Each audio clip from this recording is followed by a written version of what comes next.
Paralysis of the shoulder can happen due to the brachial plexus ligament. Brachial plexus क्या है? ये group of nerves को कहते हैं जो कि स्पाइनल कॉर्ड से निकलती हैं। C5 से लेके T1 तक इसको ब्रेकियल प्लेक्सस कहते हैं, ठीक है। और समटाइम्स C4 और T2 को भी शामिल कर लेते हैं, लेकिन जो मेनली ग्रुप ऑफ नर्व्स हैं वो C5 to T1 ही होती हैं। अगर C4 शामिल है तो उसको हम कहते हैं प्री फिक्स्ड और T2 को कहते हैं पोस्ट फिक्स्ड। जो ब्रेकियल प्लेक्सस के साथ जो नर्व इन्वॉल्व्स है ना, वो मेन जो नर्व्स हैं वो रेडियल नर्व, मीडियल नर्व और अल्नर नर्व है। रेडियल नर्व जो है सप्लाई करती है almost everything seen posteriorly. Medial nerve mainly give sensations to the hand and control thumb position. और जो अल्नर नर्व है वो मसल्स, जो इंट्रिंसिक मसल्स हैं, बहुत छोटे छोटे मसल्स जो हैं फोर आर्म के और हैंड के, उनको कंट्रोल करती है। ये पिक्चर है जो ब्रेकियल प्लेक्सस के रूट को दिखा रही है C5 से लेके T1 तक, ठीक है। और आप इसमें नर्व देखते हैं, एक्सिलरी नर्व भी आ रही है, रेडियल नर्व, अल्नर नर्व और मीडियल नर्व। ये भी ब्रेकियल प्लेक्सस की इमेज है C5 to T1। और ये देखिए किस तरह जो है वो नर्व्स भी पास हो रही हैं।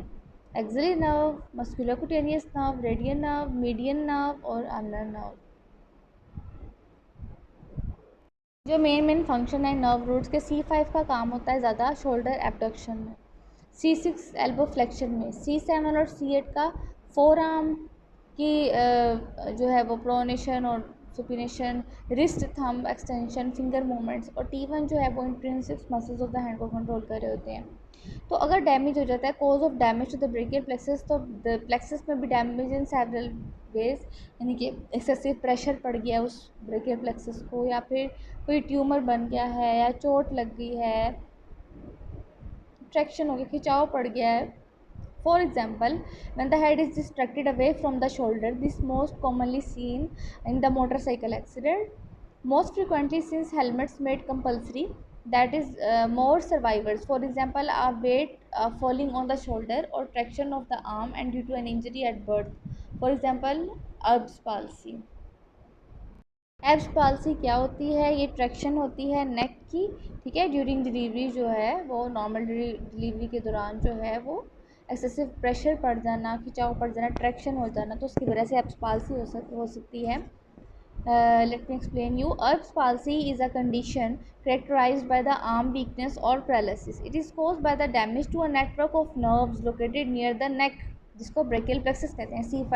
C5 to T1 जो नर्व रूट है, ये नेटवर्क ऑफ नर्व्स है ना, तो ये यहाँ पर कोई डैमेज हो गया। Erb's palsy is caused by excessive pulling, twisting और pushing on the baby's head during delivery. Often a shoulder dystocia delivery, one in which the baby's shoulder gets stuck behind the mother's pelvic bone, leads to the Erb's palsy. ये दिखाया है brachial plexus nerve distribution, anterior side और posterior side. फिर यहाँ पर देखें, branches of the brachial plexus provide sensory innervations to the skin of the hand and arm, dorsal and ventral. यहाँ पे axillary nerve, radial nerve, musculocutaneous nerve, फिर radial nerve नीचे कहाँ कहाँ सप्लाई कर रही है, अल्नर नर्व कहाँ कर रही है, मीडियन नर्व, और कलर से बाकायदा शो किया। Cause it will lead to one और मोर टाइप ऑफ लेयन। अब ब्रेकियल प्लेक्सस की जो लेयन है उसकी भी आगे सब टाइप्स है ना, टाइप्स ऑफ लेयन किस तरह की हुई है। एक है अवुलियन, रप्चर हो गया, न्यूरोटमैसिस कहते हैं उसे, और एक्सोनोटमैसिस लेयन है। Preganglionic lesion, the nerve roots are pulled और torn out of the spinal cord, ठीक है, टोन नहीं होगी, पुल हो गई। This type of lesion is not repairable and there is no recovery. वुलियन टाइप की लेयन होगी तो उसकी कोई रिकवरी नहीं है, वो रिपेयर भी नहीं हो सकती है।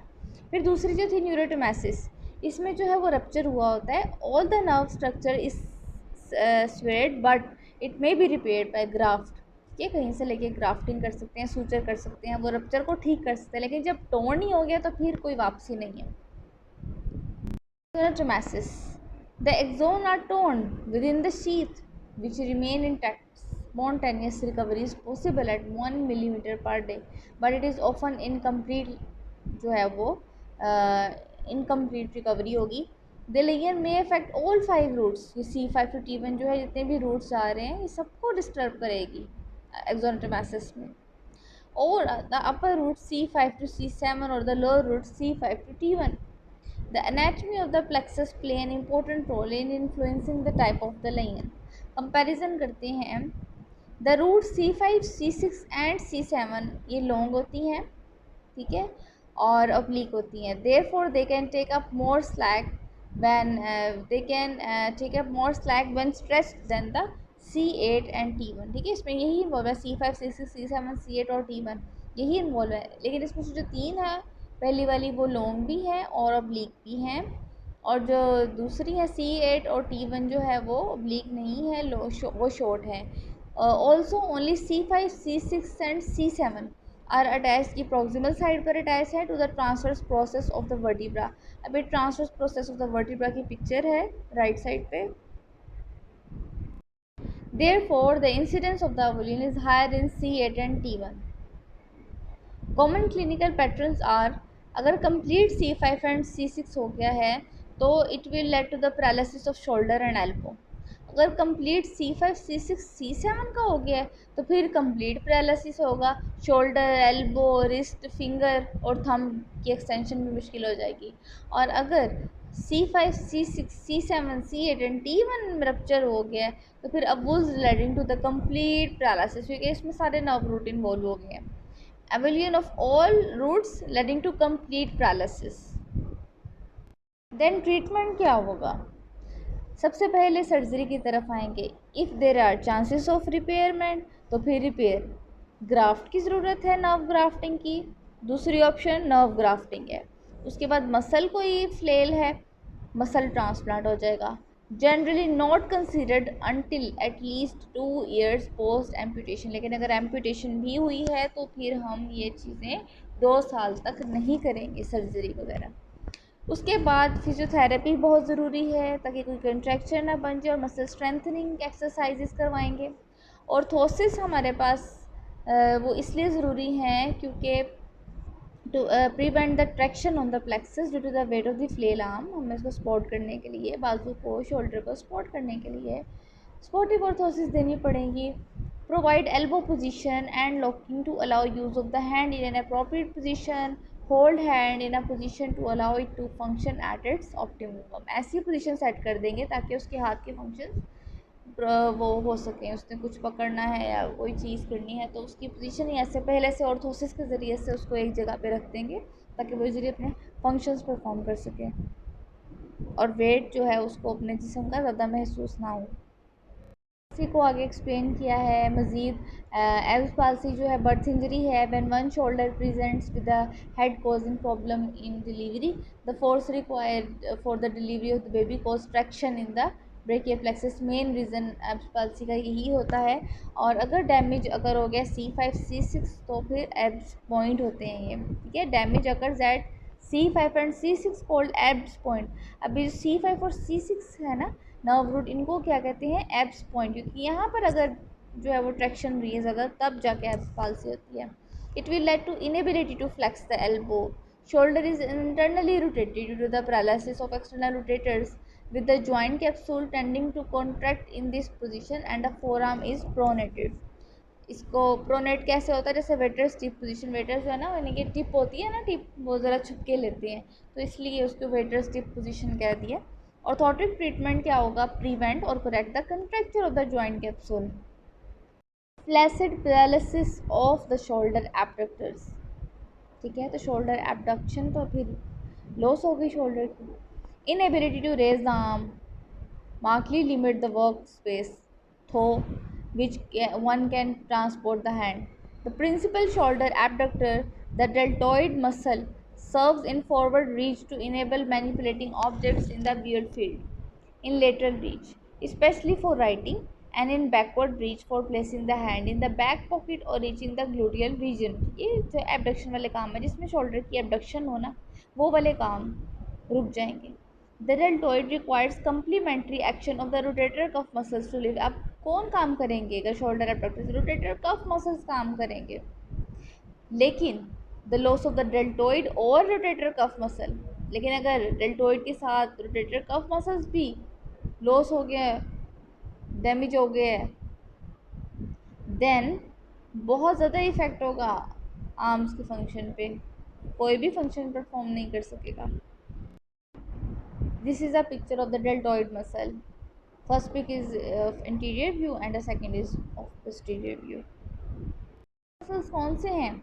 एक तो एक डायग्राम है, ये कहाँ पे लोकेट करते हैं, और ये चार होते हैं, सुप्रास्पाइनेटस, सबस्कैपुलरिस, इंफ्रास्पाइनेटस, एंटीरिस माइनर। ये इंटीरियर व्यू भी दिखा दिया और पोस्टीरियर व्यू भी। Abductor involvement results from muscular dystrophy, trauma and certain peripheral and central neuropathies। अब रीजंस बता दिए हैं एबडक्टर क्यों इन्वॉल्व हुए, एबडक्टर्स का क्यों पैरालिसिस हुआ।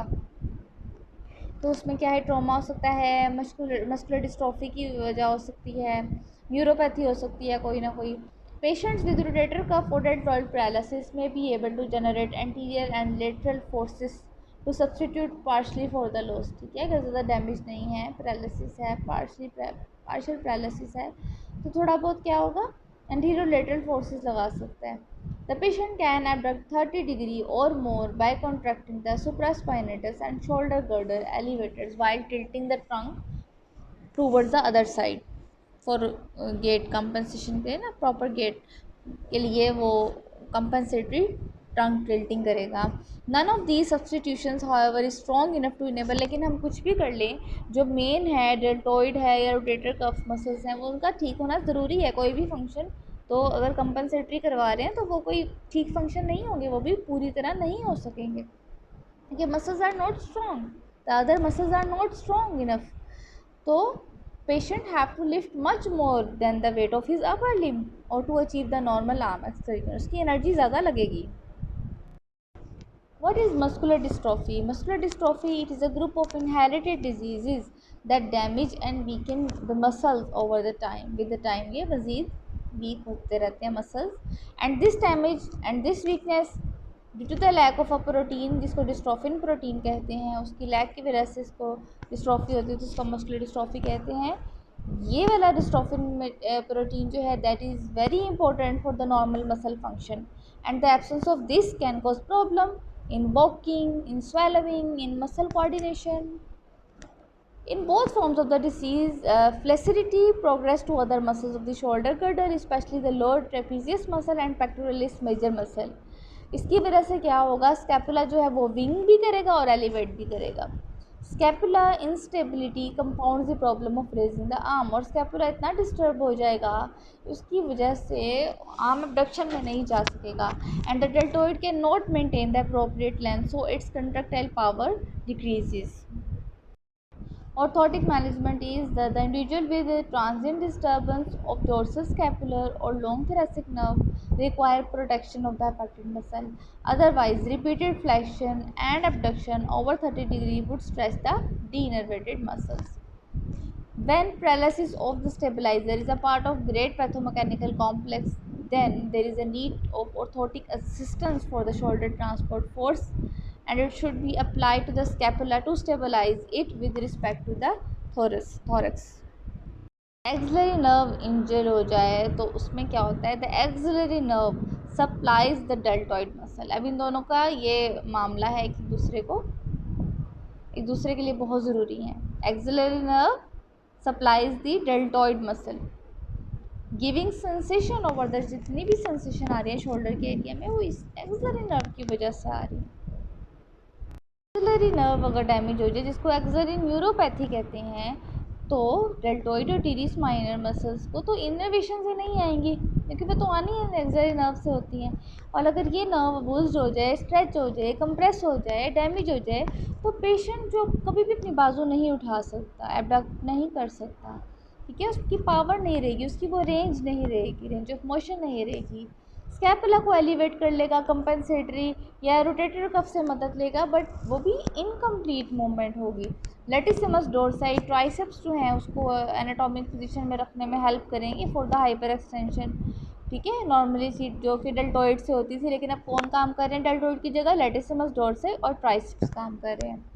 एट्रोफी पैदा हो सकती है, उसके साथ डेल्टोइड का मुकम्मल पैरालिसिस अगर हो जाए तो अपर लिम्ब तो बिल्कुल भी वो अनसेफ है किसी भी प्रेशर से, ठीक है। और फिर हम ऐसी चीज़ में फिर हम क्या ऑर्थोसिस दे सकते हैं। रोटेटर कफ रप्चर हो जाए, जो वो 4 मसल्स आपको बताए थे, discomfort and loss of extension and power in abduction और any combination of these difficulties may be encountered if there is extensive damage to the rotator cuff and adjacent structure. अगर rotator cuff और deltoid दोनों जो adjacent structures हैं वो disturb हो जाएं, damage हो जाएं, प्रेशर ज़्यादा पड़ जाए तो डिस्कम्फर्ट होगा, एनर्जी बहुत ज़्यादा लगेगी पेशेंट की, कोई भी मूवमेंट करते हुए, कंपनसेटरी मूवमेंट करते हुए उसको अपना जिस्म भारी महसूस होगा ऊपर वाला।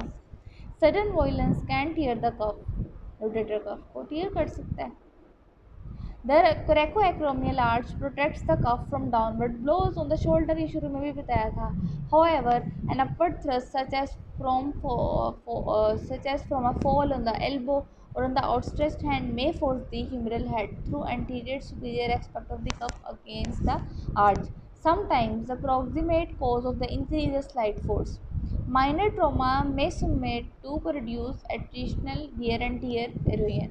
The cuff's tensile strength decreases, continued stress tear tissues already weakened by the degenerative changes है। और सब एक्रोमियल बर्सा है, अगर ये ट्रॉमा हो जाते हैं by thickening of the under side of the shoulder capsule with cuff rupture the patient shrugs, कंधे उचकाना, इस तरह अगर कफ रप्चर है, रोटेटर का फ्रैक्चर है तो पेशेंट क्या करेगा, एलिवेट करेगा ना अपने शोल्डर्स को। When he attempts to raise the arm, तो आर्म तो उठेंगे नहीं तो क्या शोल्डर उठ जाएंगे। The deltoid draws the humerus directly upward against the coracoacromial arch. अगर जो एंटीरियर थोरेसिक जो नर्व आती है वो डैमेज हो जाए तो the principal adductor pectoralis major dependent on the anterior thoracic nerve, अब यह एडक्शन करवाता है। Consequently interruption of this nerve will make adduction against the gravity more difficult. अगर ये डैमेज हो जाएगी तो एडक्शन पॉसिबल नहीं होगी, और अगर सीवियरली डैमेज होगी तो बिल्कुल भी नहीं होगी। In addition the patient is likely to develop atrophy of the anterior chest wall below the clavicle and in anterior axillary fold. ये लॉन्ग थोरेसिक नर्व देखें जो लेफ्ट साइड पे पिक्चर है सेरेटस एंटीरियर मसल्स के साथ, और right पे जो है injury to the long thoracic nerve medial winging of the scapula is checked by having the patient perform the wall push up, wall को ऊपर उठाने की कोशिश करो for a serratus anterior muscle, तो पता लग जाएगा कि हमें सेरेटस एंटीरियर मसल की कितनी वीकनेस है, और मीडियल साइड पर विंगिंग नज़र आएगी। ऑर्थोटिकली क्या ट्रीटमेंट देंगे, because one can compensate adductor loss by the contralateral trunk flexion. अब एडक्शन तो हो नहीं रही है तो ट्रंक जो है उसकी फ्लेक्शन करवाएंगे, ठीक है। और in such instances however externally medially corrected force apply कर सकते हैं कोई एडक्टिव मूवमेंट के लिए।